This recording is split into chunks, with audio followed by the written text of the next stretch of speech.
I just want to move on to the misinformation and disinformation, and I think Pakamile, you mentioned it first, but you don't have to be the one to answer the question necessarily. But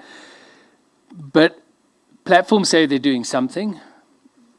Yourselves and others say they're not doing enough.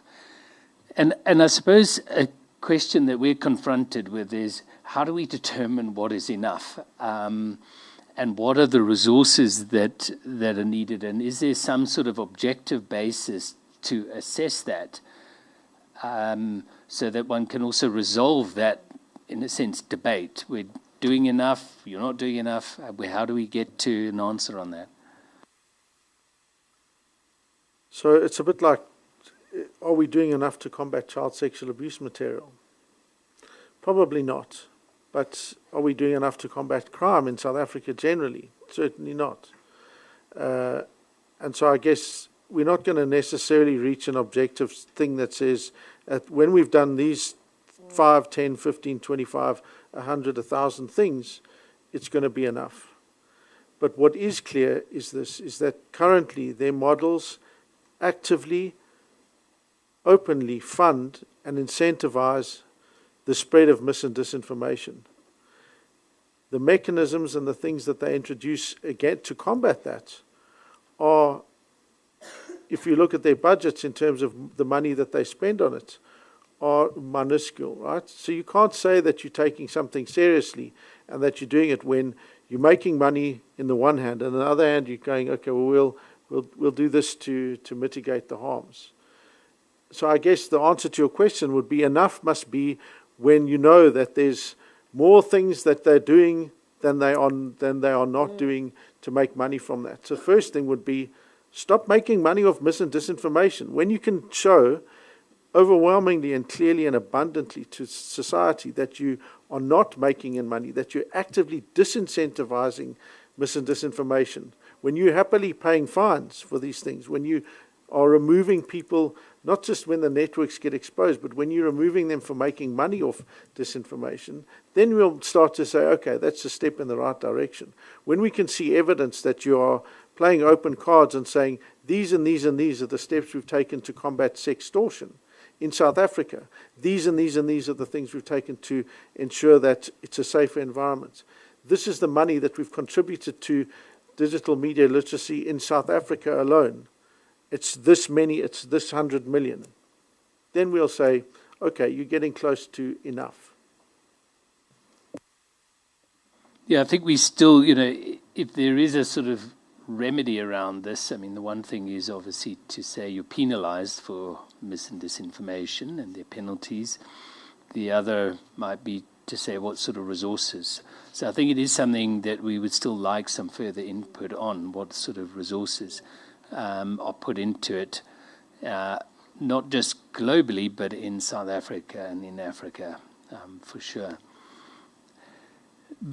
But I think you've raised one thing, William, there, and I think it came through with others, that the incentives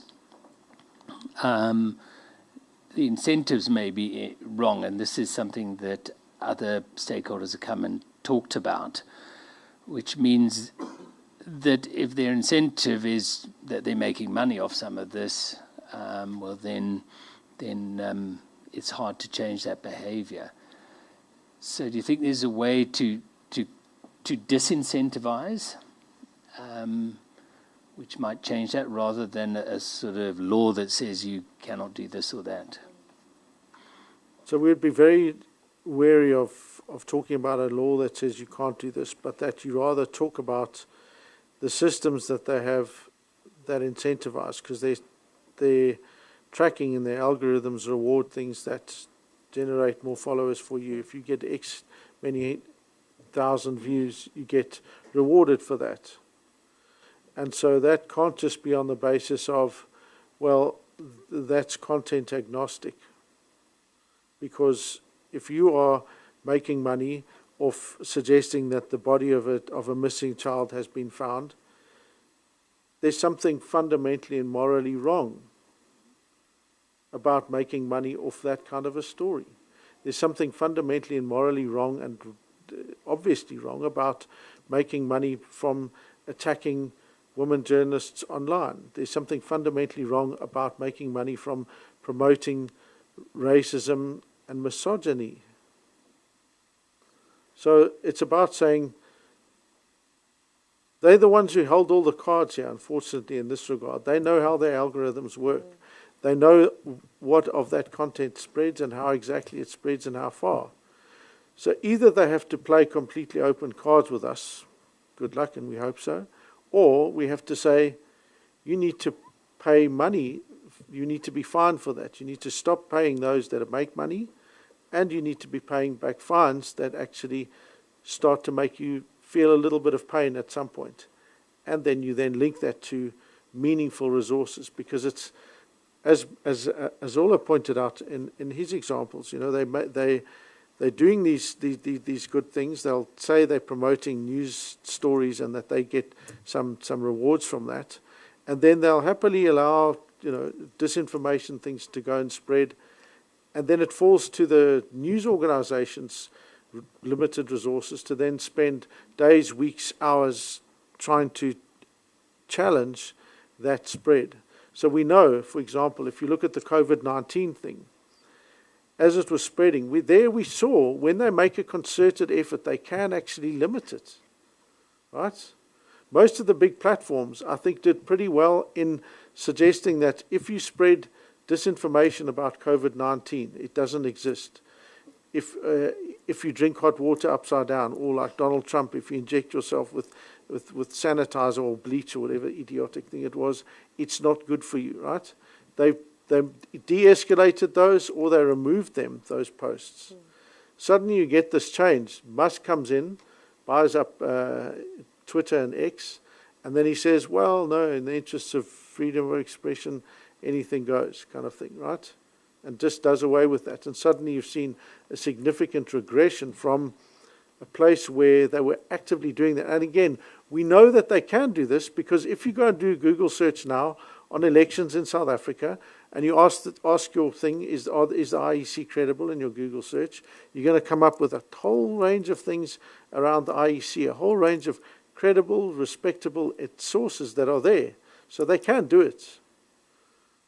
But then it's about the incentive for them to do it, because every time they do one of those things, then potentially they make money from someone who's going to be sharing something. When you facilitate a person like Andrew Tate, who actively went and encouraged misogyny and targeted young teenage boys, that's a problem.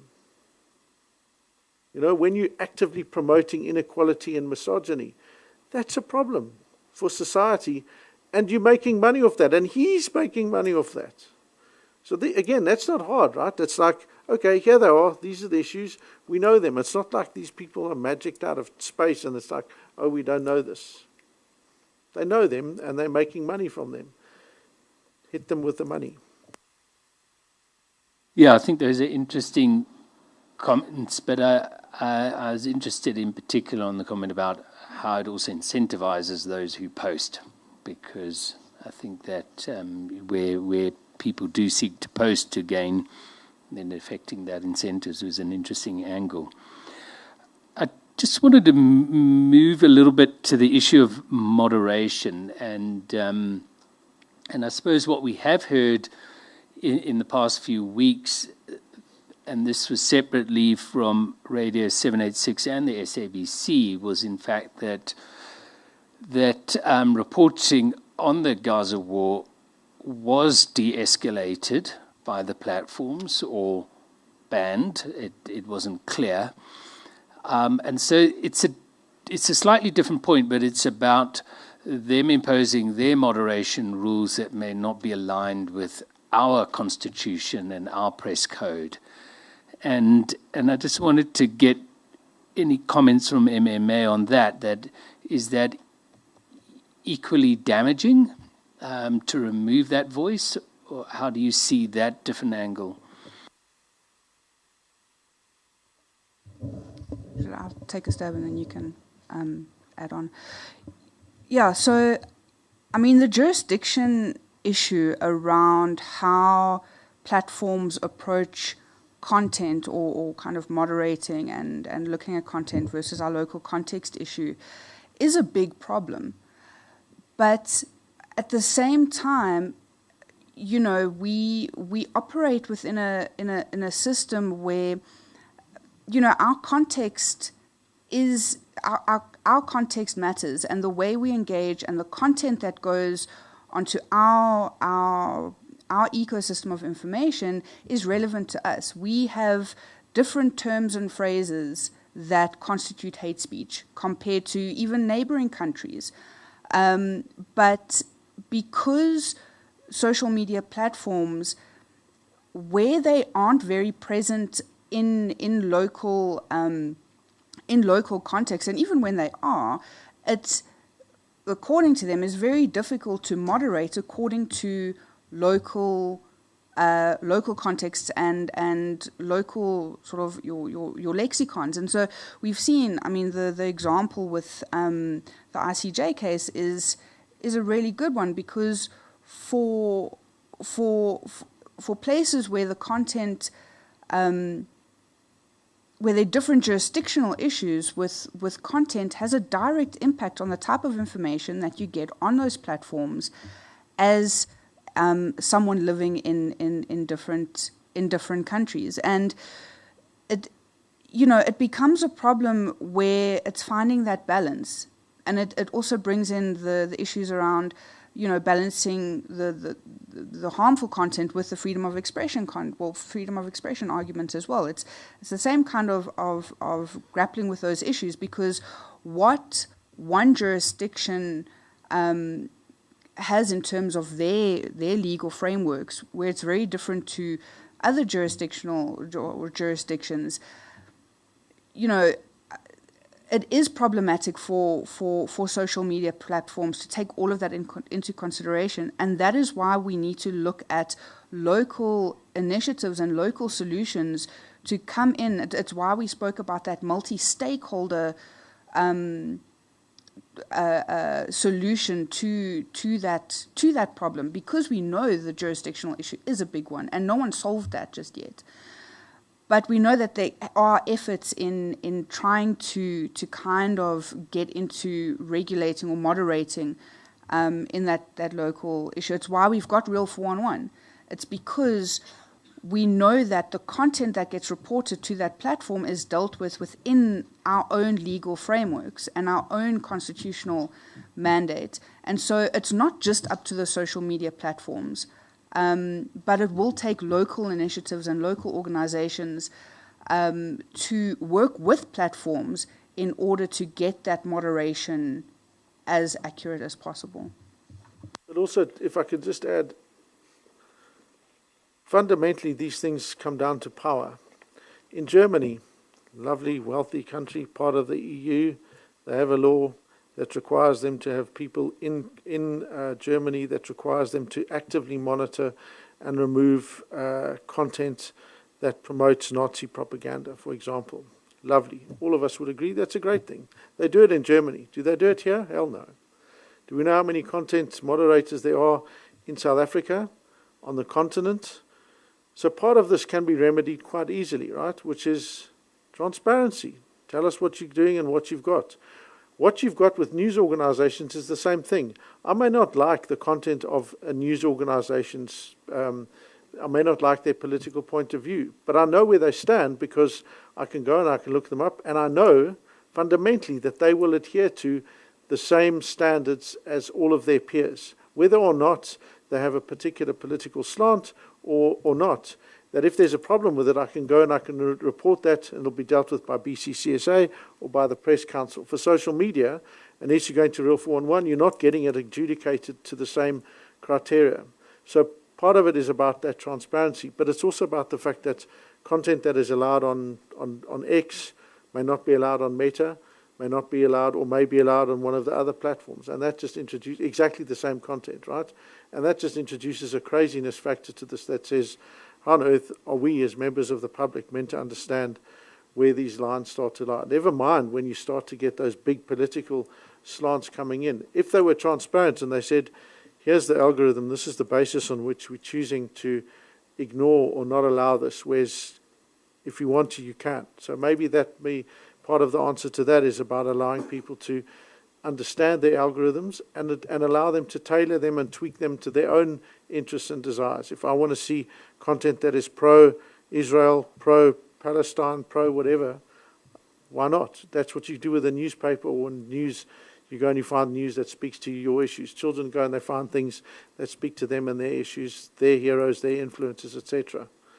But when you take it out of that realm and you're not clear and open and transparent about it, and then you perpetuate a fundamental inequality, which is you'll do something if it's in the USA or a big market, but you're not going to do it if it's down here. Thank you for that. And we are unfortunately out of time. I'm sure we could carry on a lot longer, but we have an opportunity to also engage outside of the public hearings. I mean, the one thing I would just sort of mark for your maybe future submissions is an inquiry is also empowered to make recommendations to government as well. We don't have the powers to enforce that, but the recommendations we can. So also think about that aspect. I think we've heard some very interesting sort of projects that you've undertaken and the impact that they've had. But certainly consider that it's not out of bounds for a market inquiry as well. But let me thank then with that the Media Monitoring Africa team and our rangers as well, especially for coming in and sharing the insights from your peers in your age group. I think it's certainly been a benefit to have the children's voices heard in this forum and appropriate, and I'm glad that MMA made that effort to bring the rangers along. Thank you so much. We're going to take a 5-minute break and then we'll be joined by SOS, the Support Public Broadcasting Coalition, for the remaining hour.